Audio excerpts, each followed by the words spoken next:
Sherman. Who are you? What is it? You don't know me, but it's terribly important. It's very late. I never open my door to strangers at this hour. I'll only be a minute, please. Please, it's a matter of life and death. Are you alone? Yes, I am. I'm just a little girl, and I'm all alone. And I need your help. What's it about? Is anybody chasing you? No. I just can't discuss it through the door.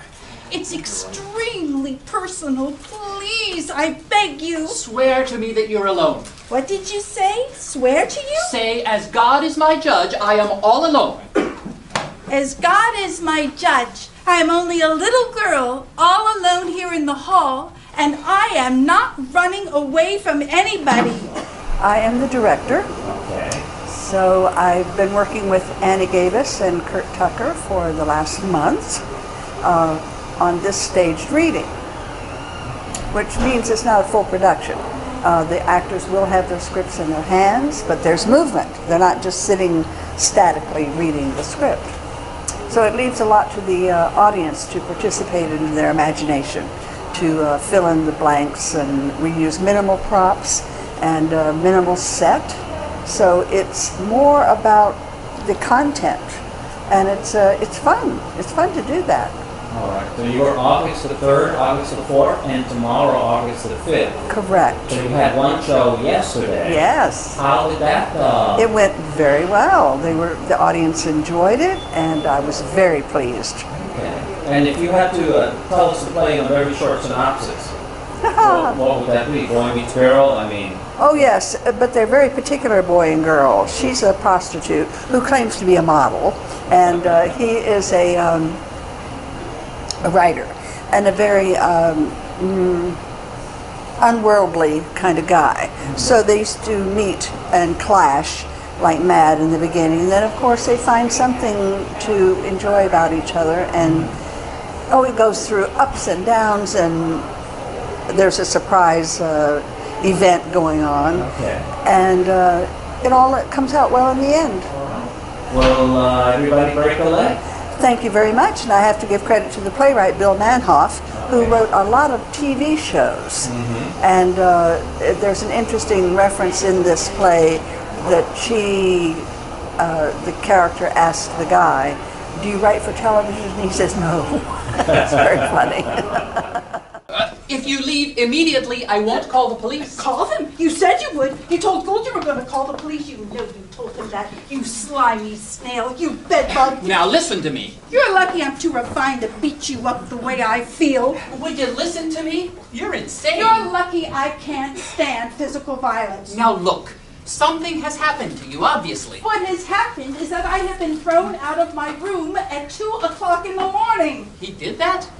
That was unnecessary. I'm Jean Rayner with a Classic Theater, and I'm here stage managing for First Coast Opera's production of The Owl and the Pussycat. Okay, and what were your challenges here for it? I see that you guys moved the stage to the center. The challenge, well, usually they do that with dinner theaters. They're pretty much not in the round, but 3/4 at least.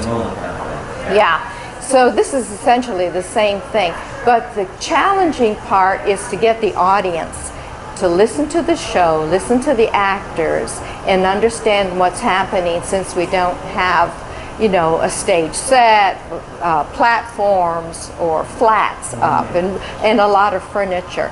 But these actors have managed to do that. The comedy is wonderful. The story is touching and complicated. So you have to really listen to what's going on. And funny.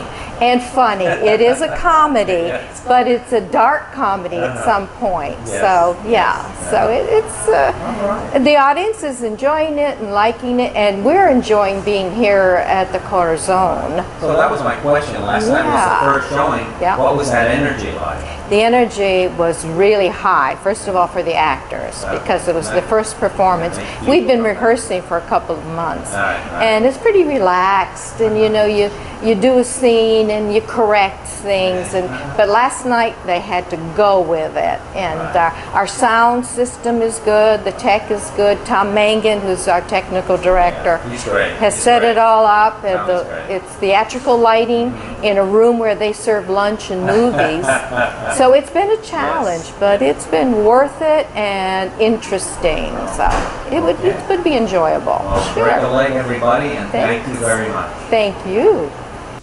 Oh, give me some of that coffee, please. No, I don't want a whole cup. It will keep me awake. I'll just have a sip of yours. Do you write for television? No, thank you. Well, then what kind of a writer are you? Did I ever hear of you? No. Did anybody?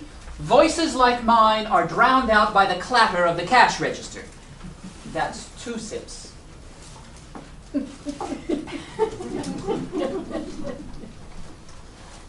So I'm here with Annie Davis, and your role in The Owl and the Pussycat is?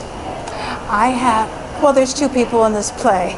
So I'm not the owl, I am the pussycat. Okay, and her name in the play is what? Doris, but she has a lot of last names. Okay, Yes. a lot of aliases. Yes, she does. So if you had in a synopsis to describe her, what would you say about her?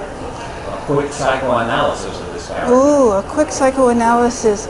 She is a want-to-be actress / model, but she can't seem to make enough money to be an actress / model, so she has found another vocation, and that vocation is gentleman callers. Okay. Yeah. All right. And if you had to define the chemistry between her and the character Felix, how would you say they're? It's 2 opposites that just come together. Oh wow. Yeah, it's 2 opposites that just work together so beautifully. All right. Yes. And you guys played last night. Yes. Tonight you guys play. I see that the room is like. We're sold out all 3 shows. Yes. Yes. It's wonderful. How was that energy last night? Oh, the energy was great because, you know, we really didn't know where the laughs were going to be or to predict them. I mean, sometimes you can tell when a laugh is going to happen, but sometimes a laugh will happen when you're not expecting it to happen, and that's the beauty of live theater. Yeah, that's the beauty of it. Well, thank you very much. Well, thank you very much, Jorge. The sun spit morning into Werner's face. One eyelid fluttered, dragging the soul back screaming from its stealthy flight to death. The sun spit morning into this man's face? Yes? You were right.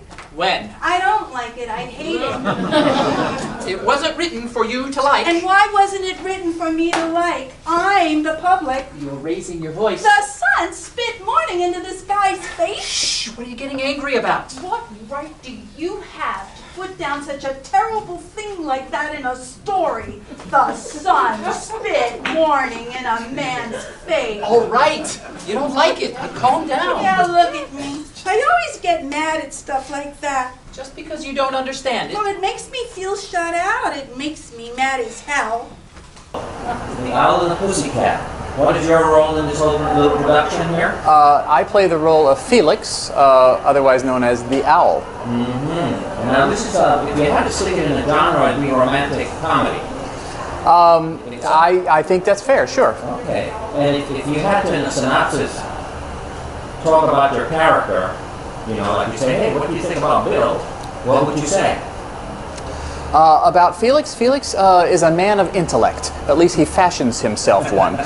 He considers himself a writer and a man of intellect. He's not the most personable fella, but over the course of the play, he actually becomes a little more so, and in the course of a couple of hours, discovers a little bit more about who he is.